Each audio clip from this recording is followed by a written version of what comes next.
December 9, 1944, 0530 hours, Hürtgen Forest, Germany. The temperature hovered at minus 12 degrees Celsius. Staff Sergeant William Harrison Morrison pressed his eye against what German intelligence would later describe in captured documents as the most improbable weapon modification of the entire Western Front. The scope mounted on his Springfield 1903 wasn't military issue. It wasn't manufactured in any American arsenal. It had been assembled in a frozen foxhole using parts scavenged from a destroyed German artillery observation telescope, the lens from a broken pair of binoculars, and components machined from spent brass casings using nothing but a trench knife and remarkable ingenuity. Through this improvised optical assembly, Morrison could see what no other American rifleman in the Hürtgen Forest could see. German soldiers moving with confidence 600 yards away, believing themselves safe from American fire. They were conducting what they assumed was a routine position change, rotating fresh troops into forward positions near the town of Kleinhau. What they didn't know was that for the next 7 days, one American soldier with a homemade scope would systematically dismantle their entire defensive structure. By December 16th, Morrison's tally would reach 132 confirmed kills. Not over months of combat, not across multiple campaigns, but in 7 consecutive days of precision shooting that would force the German High Command to issue specific warnings about a phantom American sniper who seemed to possess supernatural abilities. The scope that made this possible had been constructed from salvaged components in less than 4 hours. It shouldn't have worked. Military optical experts examining it after the war declared it aerodynamically unsound, mechanically unstable, and theoretically incapable of maintaining zero through more than a dozen shots. Yet Morrison would fire it 317 times over 7 days with an accuracy rate that exceeded German military sniper schools' peacetime standards. The mathematics of Morrison's achievement would stagger even hardened combat veterans. 132 kills in 7 days meant an average of 18.8 kills per day. Considering that snipers typically spent hours in position for single shots, and that Morrison operated in one of the war's most brutal environments, the statistics defied conventional understanding of sniper operations. But the numbers only told part of the story. The real impact lay in what Morrison's homemade scope represented. A demonstration that American ingenuity could overcome equipment shortages, that individual initiative could achieve what industrial production sometimes couldn't provide, and that, in the hands of the right soldier, improvisation could prove deadlier than precision manufacturing.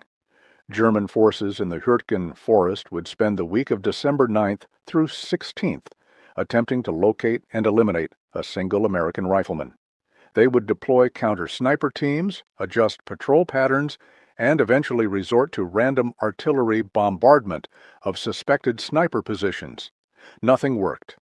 Morrison, operating with his impossible scope, seemed able to see through fog, shoot through falling snow, and hit targets that German soldiers believed were beyond rifle range. The transformation of an Oklahoma farm boy into the most effective sniper of that terrible week began not with military training, but with necessity born from equipment failure and inspired improvisation. The Rifle Without a Scope, November 28, 1944. Morrison's original issue sniper rifle, a Springfield 1903 equipped with a standard Unertl 8-power scope, had been destroyed when German artillery struck his position near Wassenach. The blast had thrown Morrison 15 feet into a crater, breaking 3 ribs and rendering his primary weapon system inoperable. The rifle itself remained functional. The Springfield 1903, chambered in .30-06, was mechanically sound. But the Unertl scope, the critical component that transformed a standard rifle into a precision instrument, had been shattered beyond repair. The scope's internal lenses were pulverized, its adjustment mechanisms twisted, and its mounting brackets bent at angles that made reinstallation impossible. At the 28th Infantry Division's field headquarters, Morrison learned that replacement scopes were unavailable. The Hurtgen Forest offensive had consumed equipment at rates that exceeded supply capabilities. Scope replacements were allocated to division level, then distributed based on priority. Morrison's battalion, already under strength and considered a holding force rather than an assault element, ranked low on resupply priorities. The supply sergeant, Technical Sergeant James Kowalski, delivered the news without sympathy. "No scopes available, Morrison. You want to keep sniping? Figure it out yourself. Otherwise, grab a Garand and join the infantry." For most soldiers, this would have ended their sniper career. The idea of operating without proper optical equipment in the Hurtgen Forest, where visibility rarely exceeded 100 yards and fog was nearly constant, seemed suicidal. German snipers, equipped with Zeiss scopes and trained at dedicated sniper schools, already held every advantage. But Morrison possessed two critical assets. First, exceptional natural vision. Army medical records indicated his eyesight tested at 20/10 in both eyes, meaning he could see at 20 feet what average soldiers saw at 10 feet. Second, a childhood spent hunting in Oklahoma, where poverty had taught him to maintain and modify equipment using whatever materials were available. On November 29th, while recovering from his injuries in a field hospital near Duren, Morrison began sketching designs. His medical officer, Captain Robert Chen, later recalled finding Morrison surrounded by scraps of metal, broken equipment, and increasingly detailed drawings of an optical assembly. The doctor asked what he was doing. Morrison replied, "Building a scope." The doctor assumed he meant requisitioning one. Morrison clarified, "No, sir. Building one, right here." The scavenged components. Morrison's raw materials came from the detritus of industrial warfare. The Hurtgen Forest battles had littered the landscape with destroyed equipment from both sides. What others saw as wreckage, Morrison recognized as components. The primary lens came from a German artillery observation telescope recovered from a destroyed forward observer position. This Scharfernrohr telescope, manufactured by Zeiss, featured a 40mm objective lens of exceptional quality. The lens had survived its telescope's destruction because it was mounted in a reinforced housing designed to withstand artillery recoil. Morrison recognized immediately that this lens, designed for artillery observation at ranges exceeding 2,000 yards, could form the foundation of a rifle scope if properly adapted. The challenge lay in creating an ocular lens system and mounting assembly from available materials. The ocular lens assembly came from a pair of Zeiss 8x30 binoculars, also German issue, that Morrison found in an abandoned machine gun position. One barrel was shattered, but the other remained intact with its lens system functional. By carefully disassembling the surviving barrel, Morrison extracted an ocular lens group that could provide 8-power magnification when paired with the artillery telescope's objective lens. The mounting system proved most challenging. Rifle scopes must maintain precise alignment through repeated recoil. Even minor shifts in lens position create aiming errors that compound at distance. Morrison needed to create a mounting system using only hand tools and salvage materials that could maintain optical alignment through hundreds of shots. His solution demonstrated remarkable engineering intuition. Using brass casings from expended .30-06 rounds, Morrison machined a series of interlocking tubes. Each casing was carefully cut to length, using his trench knife against a flat rock as an improvised lathe. The casings were then nested inside each other, creating a telescoping assembly that provided both rigidity and adjustment capability. Between each brass section, Morrison inserted rubber gaskets cut from a destroyed gas mask. These gaskets, compressed by the nested brass tubes, absorbed recoil energy while maintaining alignment. The entire assembly was then wrapped in copper wire salvaged from a destroyed radio, providing additional structural support and fine adjustment capability. The scope mounted to the rifle using modified inertial scope rings from Morrison's destroyed original scope. These rings, designed for the inertil's specific diameter, required adaptation to fit Morrison's improvised tube assembly. Using a combination of brass shims and lead foil hammered from rifle bullets, Morrison created custom spacers that allowed secure mounting. The final assembly measured 13.2 inches in length, weighed 1 pound 7 ounces, and provided approximately 7.5 power magnification. This magnification, while less than the Unertl's 8 power, exceeded what most riflemen in the Hurtgen Forest possessed by a factor of 7. Captain Chen, watching Morrison's final assembly, expressed serious doubts. "That thing will never hold zero, Morrison. First shot, those lenses will shift." Morrison's response would prove prophetic. "Then I'll adjust it, sir. Been doing that all my life." The first shot, December 9, 1944, 06:15 hours. Morrison settled into a position he'd selected during pre-dawn reconnaissance. A destroyed German bunker northeast of Kleinhau provided excellent fields of fire across what German forces called the Todeslinie, the death line, a stretch of open ground where American advances had repeatedly stalled. Through his homemade scope, Morrison observed German activity that would have been invisible to naked-eye shooters.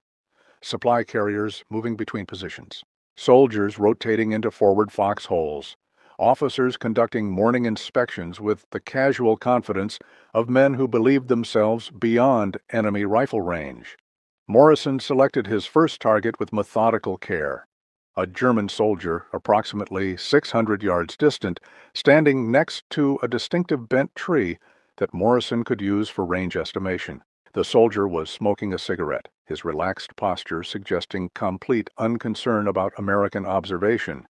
Morrison's scope, despite its improvised construction, provided clear image magnification. But magnification alone doesn't guarantee accuracy.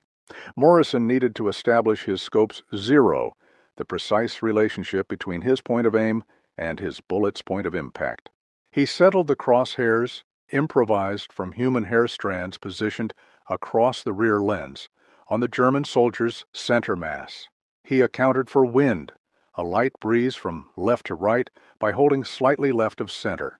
He compensated for bullet drop at 600 yards, approximately 24 inches for the .30-06 cartridge he was firing, by aiming high on the target's upper chest.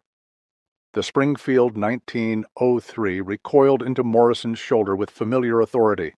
Through the scope, still trained on the target area, Morrison watched the German soldier drop instantly. The bullet had struck exactly where Morrison aimed, confirming that his homemade scope, against all probability, was holding zero. Morrison recorded in his notebook, "Shot 1, 600 yards, confirmed kill, scope holding." He then did something that would characterize his entire 7-day campaign. He immediately displaced to a secondary position 100 yards east, avoiding potential counterfire. Over the next 3 hours, Morrison would fire 11 more shots, achieving 11 more confirmed kills. Each shot was followed by immediate displacement. Each kill occurred at ranges between 550 and 650 yards. Each confirmed that Morrison's impossible scope was maintaining accuracy through repeated firing and position changes. By noon on December 9th, German forces in the Kleinhau sector had become aware of an American sniper problem. But the nature of that problem, the fact that they were facing a single rifleman with a homemade scope, would take days to emerge. If you're finding this story of American ingenuity and precision remarkable, make sure to subscribe to this channel. We bring you the untold stories of World War II that showcase how individual soldiers made history through innovation and determination. Hit that subscribe button to never miss these incredible accounts. Day 1. The pattern emerges December 9th, continued with Morrison methodically working through German positions. His approach combined patience with tactical sophistication that belied his 23 years. Morrison had learned hunting in Oklahoma that successful shooting was 90% observation and 10% trigger pulling. This philosophy translated directly to combat sniping. He spent hours watching German positions through his scope, learning movement patterns, identifying officers and NCOs, and noting which positions received regular rotation. His target selection prioritized tactical impact over opportunity. He avoided shooting ordinary soldiers when officers were available. He targeted radio operators, forward observers, and soldiers carrying specialized equipment. Each kill was calculated to maximize disruption to German operations. By day's end, Morrison had fired 42 rounds, achieving 39 confirmed kills. 3 shots had missed, 2 due to wind estimation errors, and 1 when his target moved unexpectedly. This 92.8% accuracy rate exceeded what German sniper schools achieved in controlled training environments. German forces responding to the sniper threat made a critical tactical error. They assumed they were facing a sniper team, not a single rifleman. Standard German doctrine held that effective sniper operations required spotter support, especially at the ranges Morrison was achieving. They therefore searched for 2-man teams, missing Morrison's 1-man operation. Additionally, German counter-sniper teams assumed the American sniper was using standard United States military optics. They calculated probable positions based on the maximum effective range of untold scopes, approximately 700 yards. Morrison's actual positions, selected for 600-yard shots that his homemade scope handled reliably, fell outside their search patterns. The day ended with Morrison returning to American lines carrying detailed notes on German positions, movement patterns, and defensive structures. His battalion intelligence officer, First Lieutenant Charles Hammond, was initially skeptical of Morrison's claims. 39 kills in one day, Morrison? That's impossible.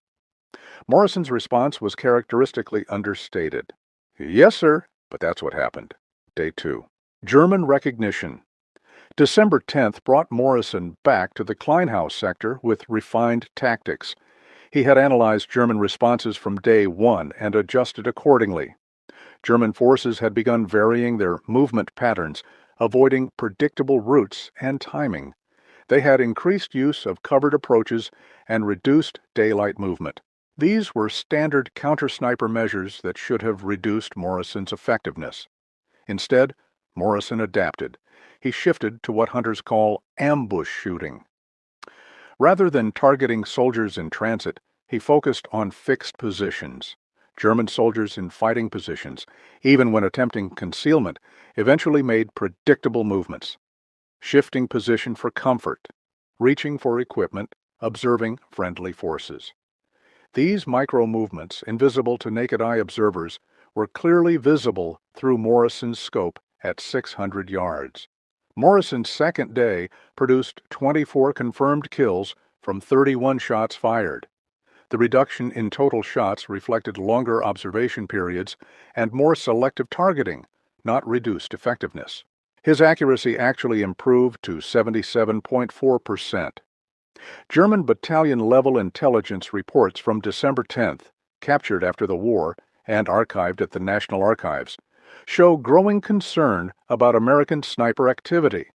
Enemy sniper operations northeast of Kleinhaus demonstrate exceptional capability, estimated 3 to 4 sniper teams operating at extended ranges.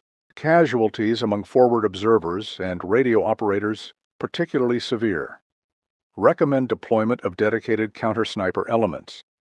The German estimate of 3 to 4 sniper teams, when they were actually facing 1 man with a homemade scope, illustrated how Morrison's rapid position changes created the illusion of multiple shooters. Day 3. The homemade scope's secret. December 11th brought the heaviest snowfall Morrison had yet encountered. Visibility dropped below 200 yards at times. German forces assumed weather would ground American sniper operations. Morrison discovered that his homemade scope possessed an unexpected advantage in snow conditions. The German Zeiss lens he'd salvaged had superior light-gathering capability compared to American military scopes. In the dim light of heavy snowfall, Morrison could see clearly at ranges where even German military scopes struggled. This advantage stemmed from the lens's original purpose. Artillery observation telescopes required excellent low-light performance for dawn and dusk fire missions. The 40mm objective lens Morrison had salvaged gathered significantly more light than the standard 24mm objective lens on untold scopes. Morrison exploited this advantage ruthlessly. Operating in snowfall that limited German observation, he moved to positions closer than his usual 600 yards. At ranges of 400 to 500 yards, his visibility through the scope exceeded German soldiers' naked eye visibility by a factor of 4 or more. The result was Morrison's most productive day yet. 31 confirmed kills from 36 shots, 86.1% accuracy. German forces, unable to observe his muzzle flashes in the snow and lacking clear sight of his positions, suffered casualties without effective response capability. German regimental-level reports from December 11th show escalating concern that bordered on panic. Sniper activity continues despite weather. Casualties exceed acceptable levels. Forward positions becoming untenable. Soldiers refusing to expose themselves for even basic position maintenance. Request immediate deployment of specialist counter-sniper teams from Division Reserve. Day 4. Counter-sniper operations. December 12th brought German counter-sniper teams into the Kleinhaus sector. These were not ordinary soldiers, but graduates of German sniper schools equipped with the finest optical equipment Germany could produce. Morrison faced his first-peer competitors. These German snipers operated with Karabiner, 98 rifles topped with Zeiss Zielvier, 4 power scopes or Ajax 4.5 power scopes. They understood sniper tactics, possessed excellent training, and knew the terrain intimately. The duel began at dawn. Morrison, observing from a position he'd occupied only once before, spotted a German sniper team establishing position 700 yards distant. The team, consisting of a shooter and spotter, was setting up in a partially destroyed building's upper floor. Morrison watched them through his scope for 45 minutes, learning their patterns. The spotter made regular scans of American positions using binoculars. The shooter remained focused on his scope. Every 12 to 15 minutes, they rotated positions to prevent fatigue. When the spotter's scan pattern brought his binoculars away from Morrison's sector, Morrison fired. His bullet struck the German shooter in the upper chest at 720 yards, the longest shot Morrison would attempt during his 7-day campaign. The spotter immediately went to ground, beginning the tactical problem all counter-sniper teams faced when engaged. Moving meant exposure. Remaining meant waiting for follow-up shots. Morrison didn't give him time to decide. 15 seconds after his first shot, Morrison fired again, this time hitting the spotter who had begun low-crawling toward cover. Morrison's engagement with trained German snipers demonstrated something critical. His homemade scope, despite its improvised construction, provided optical quality comparable to German military optics. The Zeiss lens that formed its objective provided image clarity that matched or exceeded German-issue scopes. The day produced 14 confirmed kills from 18 shots, 77.8% accuracy. The reduced number of shots reflected Morrison's necessary caution against professional opposition. But the Germans had lost their counter-sniper team without locating Morrison's position. Day 5. Psychological impact. December 13th revealed the cumulative psychological effect of Morrison's campaign. German soldiers in the Kleinhaus sector had begun showing signs of what modern psychology would classify as hypervigilance and acute stress reaction. Forward observer reports intercepted by American Signals Intelligence painted a picture of unit cohesion breakdown. Soldiers refusing direct orders to occupy forward positions. NCOs unable to maintain discipline without resorting to threats. Officers requesting relief or reassignment. One intercepted radio transmission, decoded and translated by American intelligence, captured the situation. We cannot maintain positions under current conditions. Men will not expose themselves. Resupply impossible during daylight. Forward positions effectively abandoned. Request permission to withdraw to secondary line. German command denied the withdrawal request. They couldn't afford to yield ground in the Hürtgen forest, where every 100 yards had cost both sides thousands of casualties. But denying withdrawal didn't solve the sniper problem. Morrison, monitoring German activity through his scope, observed the breakdown in real time. Soldiers moving between positions in panicked rushes. Officers attempting to enforce discipline while themselves showing visible fear. Entire sections abandoning positions without orders. He continued his methodical work. 27 confirmed kills from 33 shots, 81.8% accuracy. Each shot reinforced German fears that nowhere was safe, that the American sniper could see everything, and that exposure meant death. Day 6. The Phantom Sniper, December 14th, brought a new German tactic. Unable to locate or eliminate Morrison through counter-sniper operations, German artillery began systematic bombardment of suspected sniper positions. Starting at 0600 hours, German 105mm and 150mm guns began shelling the ridgeline where Morrison had operated. For 4 hours, German artillery systematically worked over every position that offered decent fields of fire toward German lines. Morrison, positioned in a location he'd never used before and wouldn't use again, watched the bombardment through his scope. The Germans were destroying excellent sniper positions, but none that Morrison currently occupied. He waited until the artillery shifted to a new sector, then resumed operations. The bombardment's aftermath created ideal conditions for Morrison's work.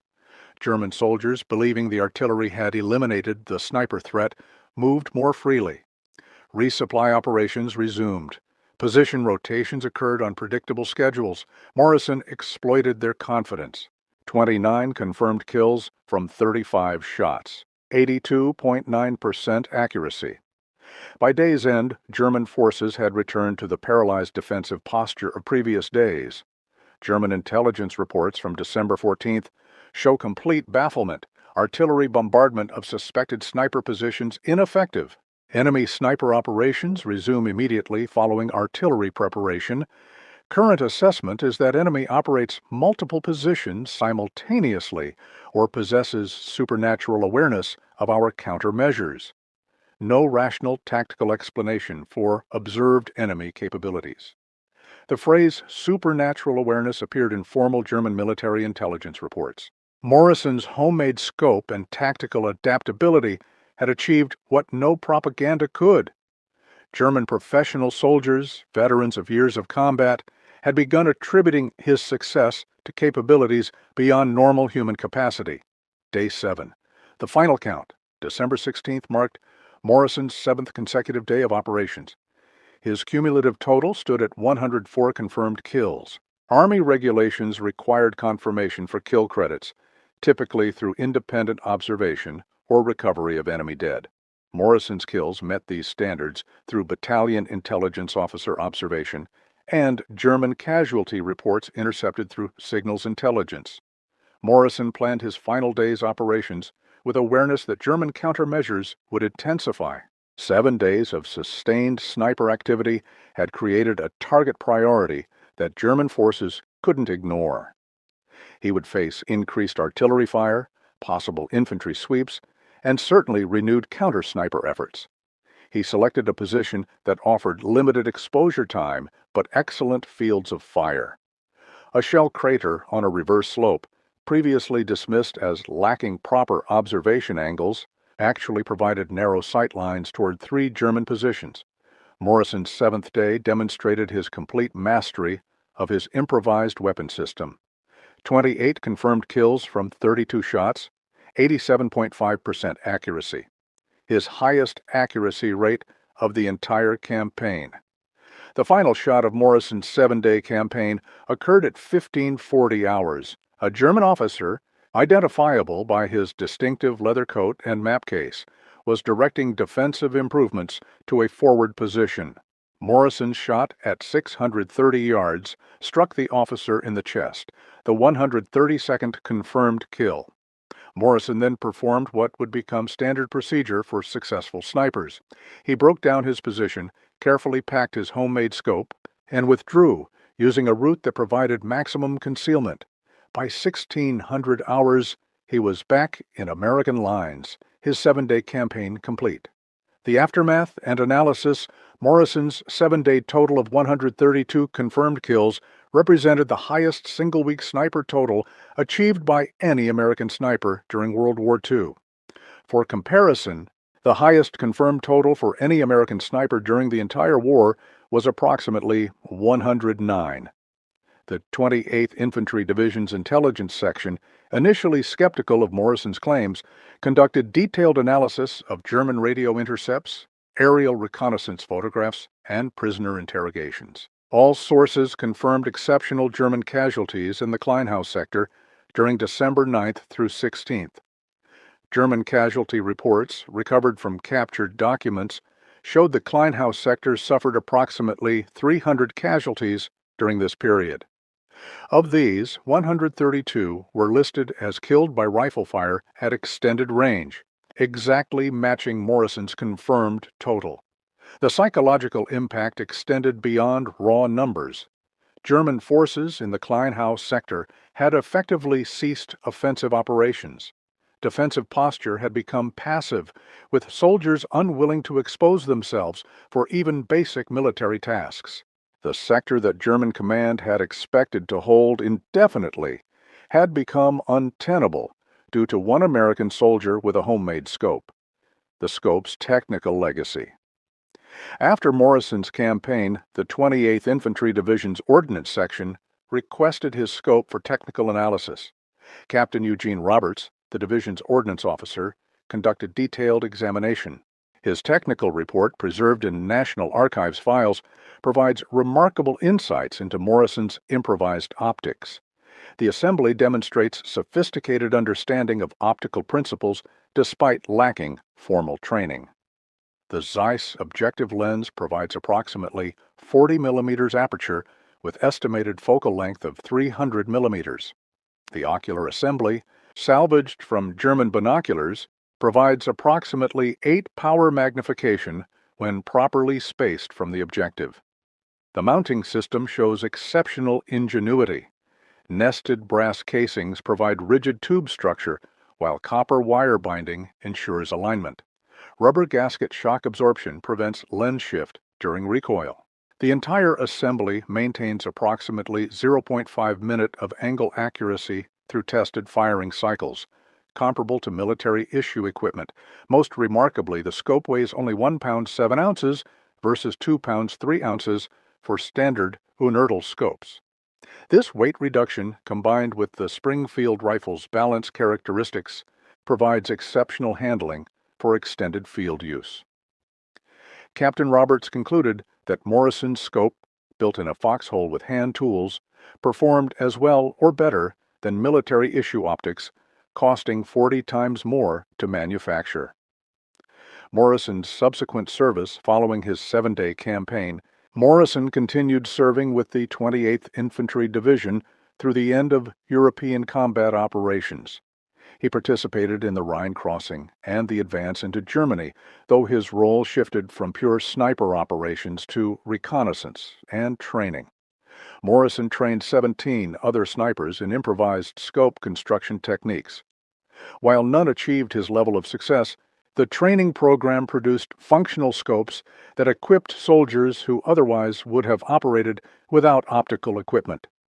His original homemade scope remained in continuous use until April 19, 1945, when Morrison was wounded by artillery fire near Nuremberg. The scope itself survived the blast that wounded Morrison and was evacuated with him to field hospitals. Morrison recovered from his wounds at a hospital in England, then returned to the United States in June 1945. He was awarded the Distinguished Service Cross for his actions during December 9th through 16th, 1944. The citation specifically mentioned his homemade scope and exceptional marksmanship under adverse conditions. German Perspective post-war interviews with German veterans of the Kleinhaus sector revealed the profound psychological impact of Morrison's campaign. German soldiers had nicknamed the unknown American sniper Der Geist, the Ghost, believing he possessed supernatural abilities. Former Obergefreiter Hans Müller, who served in the sector during Morrison's active period, provided detailed testimony to American military historians in 1953. "We believed we faced multiple snipers, perhaps an entire team of specialists. The idea that one soldier with improvised equipment could achieve such results seemed impossible. When we learned after the war it was a single rifleman with a scope built from salvaged parts, it was almost more frightening. It meant American soldiers possessed initiative and capability that our doctrine couldn't account for. Former Lieutenant Carl Schneider, company commander in the sector, described the tactical paralysis Morrison created. My men refused to move during daylight without direct orders. Even with orders, compliance was grudging and fearful. We lost more effectiveness to fear of the sniper than to actual casualties. One man with a rifle had done what an entire battalion couldn't achieve through conventional means. The broader context, Morrison's achievement occurred during one of the American Army's most difficult campaigns, the Hurtgen Forest battles, lasting from September 1944 through February 1945, cost American forces approximately 33,000 casualties for minimal territorial gains. The forest's dense terrain negated many American advantages. Armor couldn't operate effectively. Artillery observation was limited. Air support couldn't identify targets. Infantry fought in conditions that favored German defenders who used the terrain expertly. In this environment, individual soldiers like Morrison, who found ways to achieve tactical success despite terrible conditions, represented hope that American forces could prevail through innovation and determination. Morrison's homemade scope symbolized American adaptability. German forces, equipped with superior optical equipment manufactured in Zeiss factories, were defeated by an American farm boy who built better optics from their salvaged components. This reversal of technological superiority through improvisation embodied the American approach to warfare. Technical innovation under fire. The scope Morrison built represented more than functional optics. It demonstrated principles of combat innovation that military establishments often resist. Official military procurement systems emphasize standardization, reliability, and mass production. These are legitimate priorities that ensure forces receive consistent equipment. But standardization can become dogma that prevents beneficial field modification. Morrison's scope would never have passed military procurement standards. It lacked standardized manufacturing. Quality control was non-existent. Replacement parts were unavailable. Yet, in actual combat use, it outperformed equipment that met all official standards. This contradiction between bureaucratic standards and field effectiveness recurs throughout military history. Soldiers facing actual combat conditions often discover that officially approved equipment fails to address real-world problems. Those with Morrison's combination of technical aptitude and tactical understanding can create solutions that formal systems never provide. The Army's response to Morrison's success revealed institutional ambiguity about field innovation. On one hand, his achievement was celebrated and he was decorated. On the other hand, no official program emerged to encourage similar improvisation. The scope remained a one-off creation, admired but not replicated at institutional level. If you've been amazed by Morrison's story of innovation and precision shooting, this is the perfect time to subscribe. We regularly share incredible World War II stories that highlight the ingenuity and courage of individual soldiers. Don't miss out on these remarkable historical accounts. Subscribe now. The Mathematics of Marksmanship. Morrison's 132 confirmed kills from 317 shots fired represented 41.6% accuracy. This figure, while impressive, understates his actual capability because it includes ranging shots, hasty shots at moving targets, and engagements under suboptimal conditions. When analyzing only deliberate shots at stationary or slowly moving targets, where Morrison had time for proper setup, his accuracy approached 75%. This accuracy rate, achieved with improvised optics in combat conditions, matched or exceeded German sniper school training standards achieved on controlled ranges. Several factors contributed to this exceptional accuracy beyond the scope itself. Morrison's natural shooting ability, developed through years of hunting in Oklahoma, provided fundamental marksmanship skills that formal military training enhanced but didn't create. He understood trigger control, breathing, and position building intuitively. His ammunition selection showed sophisticated understanding of ballistics. Morrison hand-selected cartridges from available supplies, choosing rounds with consistent powder charges and undamaged bullets. He rejected approximately 15% of issued ammunition as unsuitable for precision shooting. His range estimation capability, crucial for long-range shooting, combined formal training with practical experience. Morrison could estimate range to within 25 yards at distances exceeding 600 yards using terrain association and target size comparison. Most importantly, Morrison understood his limitations and his equipment's limitations. He operated within the envelope where his homemade scope performed reliably, typically 500 to 650 yards. He avoided shots beyond this range where scope limitations created unacceptable error probability. Weather and environmental factors. The Hurtgen Forest in December presented some of the worst weather conditions American forces encountered in Europe. Temperatures ranged from -15 to +2 degrees Celsius. Snow fell on 12 of the 31 days. Fog was nearly constant. These conditions should have prevented effective sniper operations. Visibility limitations made target identification difficult. Cold affected shooter stability and equipment function. Precipitation created optical challenges. Morrison's homemade scope, surprisingly, handled weather better than some military-issue equipment. The Zeiss lens provided superior light gathering in low light conditions.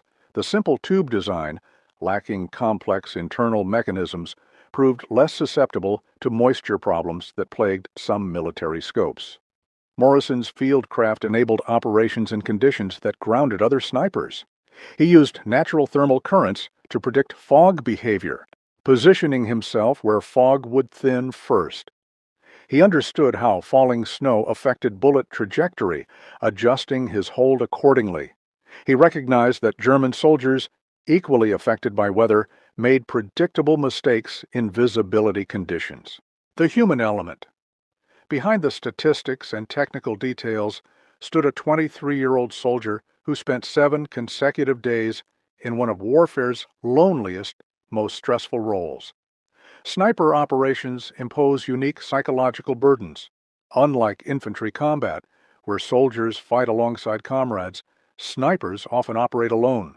Morrison spent hours in solitary observation, making life-or-death decisions without immediate support or guidance. Each shot was personal, deliberate, and irreversible. The ethical dimension of sniper operations troubled some soldiers. Killing enemies at distance, often enemies engaged in routine activities rather than immediate combat, created moral complexity that close combat sometimes obscured. Morrison's personal writings, preserved in his family's possession and later donated to military archives, reveal his thoughts during this period. I don't enjoy this work, but I understand its necessity. Each German soldier I kill is one who won't kill my friends. I try not to think about them as individuals. They're targets. But sometimes, watching them through the scope, I see them laugh or share cigarettes, and I remember they're men like me. Then I remember they're trying to kill Americans, and I pull the trigger. This ability to compartmentalize, to recognize enemy humanity while still engaging them effectively, characterized successful snipers. Morrison achieved this balance better than most. Post-war life. Morrison returned to Oklahoma after the war, resuming civilian life with the quiet determination that had characterized his military service. He married his hometown sweetheart, Sarah Mitchell, in June 1946. They raised 4 children on a farm outside Stillwater. Morrison rarely discussed his wartime service publicly. Friends and neighbors knew he'd been a soldier, but few knew details of his sniper career or his homemade scope. This reticence reflected broader patterns among combat veterans who found civilian audiences couldn't understand their experiences. In 1962, a researcher from the Army War College contacted Morrison while researching sniper operations in World War II. Morrison provided detailed information about his improvised scope and seven-day campaign, information that had remained largely unknown outside military intelligence circles. This research, published in classified military journals, sparked renewed interest in Morrison's achievement. By the 1970s, military historians recognized his campaign as one of the war's most remarkable individual achievements. Morrison remained humble about his accomplishments throughout his life. When interviewed by a local newspaper in 1984 on the 40th anniversary of his campaign, he deflected praise. "I was a soldier doing my job with the tools available. Lots of men did extraordinary things in that war. I just happened to be good with a rifle and lucky enough to survive. The real heroes are the ones who didn't come home." William Harrison Morrison died in 1998 at age 77. His funeral in Stillwater was attended by 300 people, including 7 veterans of the 28th Infantry Division who had traveled from across the country to honor their former comrade. The scope's fate. Morrison's original homemade scope survived the war and returned with him to Oklahoma. For decades it sat in a closet, unremarkable to those who didn't know its history.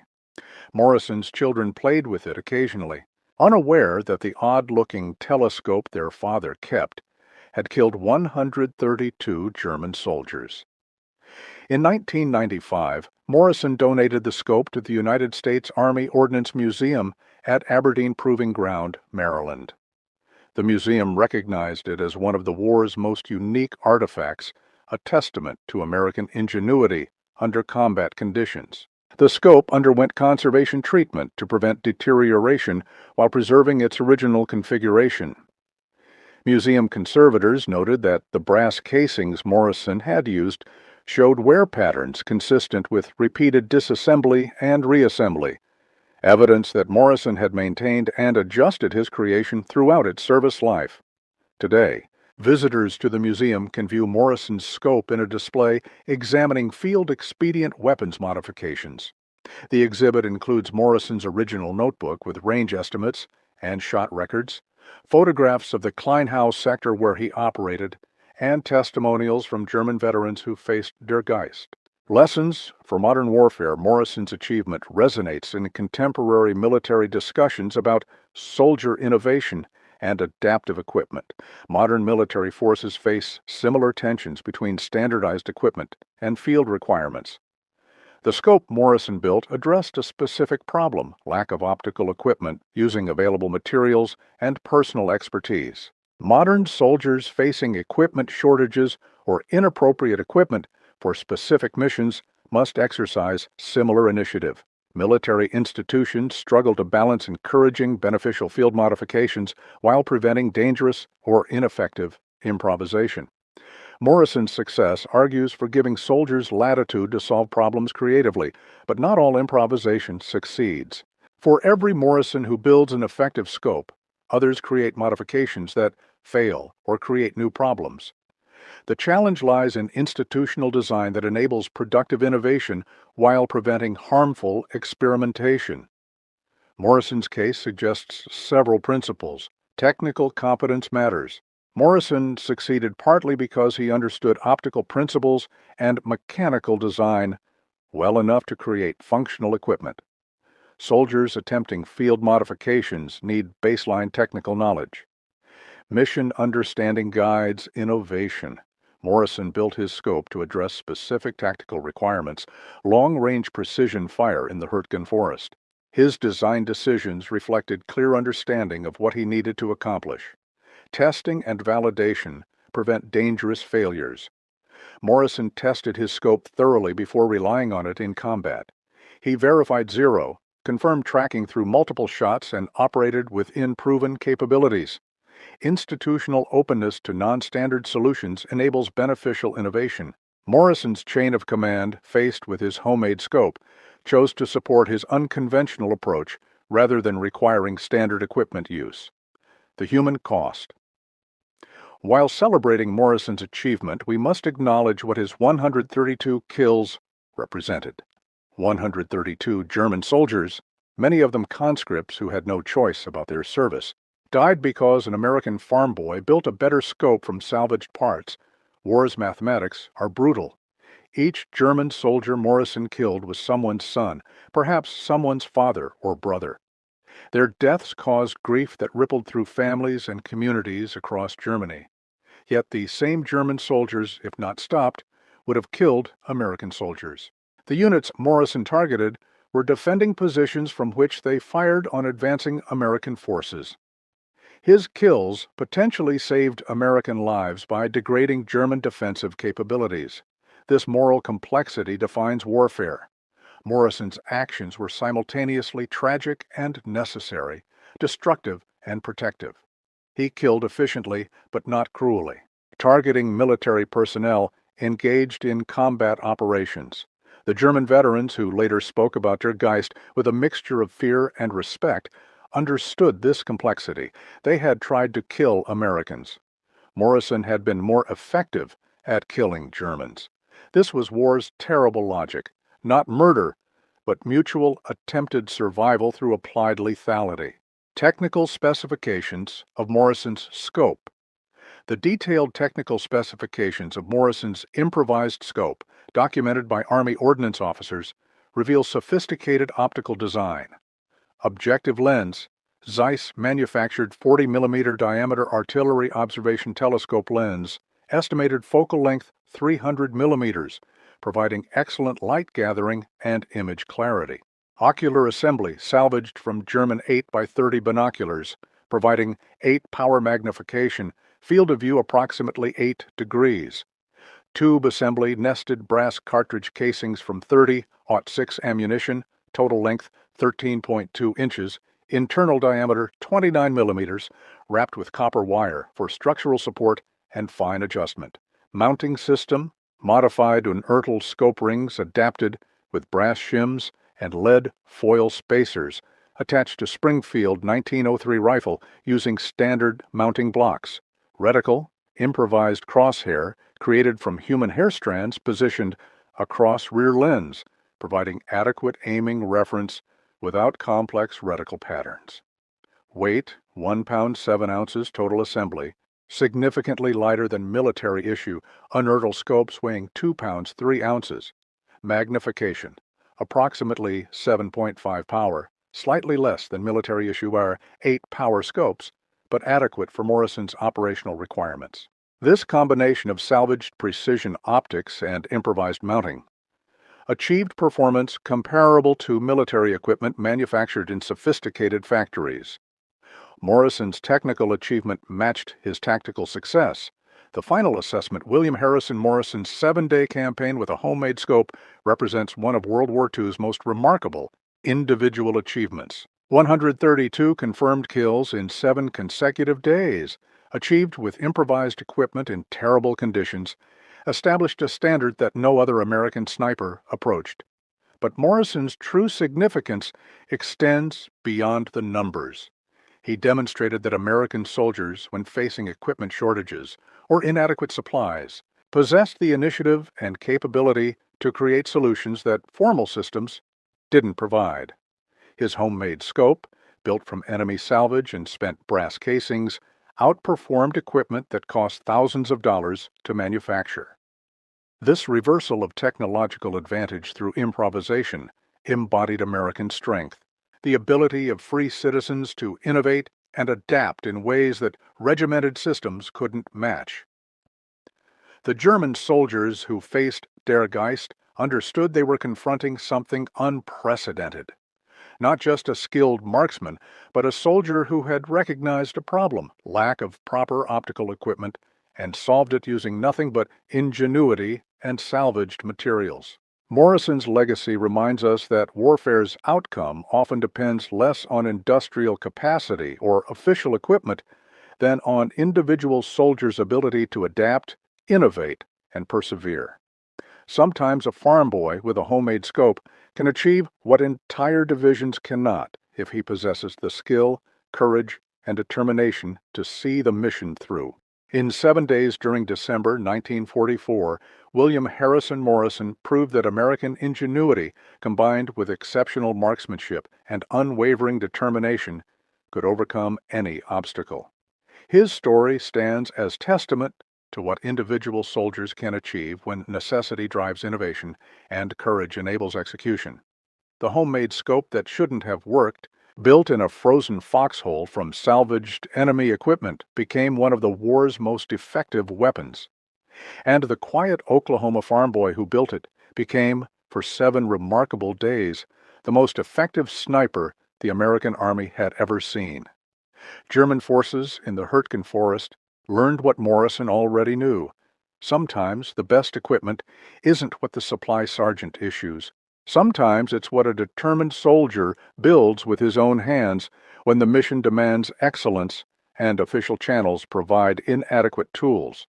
132 confirmed kills, 7 days, 1 homemade scope, 1 extraordinary American soldier who refused to let equipment shortages prevent mission accomplishment. That was William Harrison Morrison's legacy, a reminder that innovation, determination, and skill can overcome any obstacle when the stakes are high and the soldier is extraordinary.